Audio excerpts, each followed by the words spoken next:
জার্মানিকে বিদায় করে চমক দেখানো প্যারাগুয়ের স্বপ্ন থামিয়ে দিল ফ্রান্স।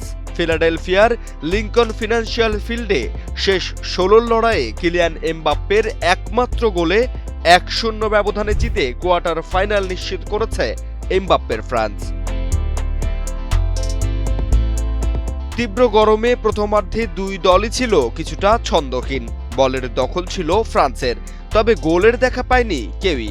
এমবাপ্পের একটি দুর্দান্ত শট অসাধারণ দক্ষতায় ফিরিয়ে দেন গোলরক্ষক অরল্যান্ডো গিল।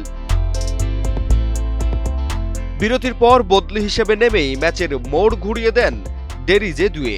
আসল ফল থেকে তৈরি সম্পূর্ণ প্রিজারভেটিভ মুক্ত ফ্রুটিকা, পিওর মানে ফ্রুটিকা। তাকে বক্সের ভেতরে ফাউল করলে VAR এর সহায়তায় পেনাল্টি দেয় রেফারি। স্পট কিক থেকে কোনো ভুল করেননি এমবাপ্পে। ঠান্ডা মাথার ফিনিশিংয়েই ম্যাচের একমাত্র গোলটি করেন তিনি। তবে মাইকেল মাইনিয়ার গুরুত্বপূর্ণ সেভ আর ফ্রান্সের শক্ত রক্ষণ তাদের সেই সুযোগই দেয়নি।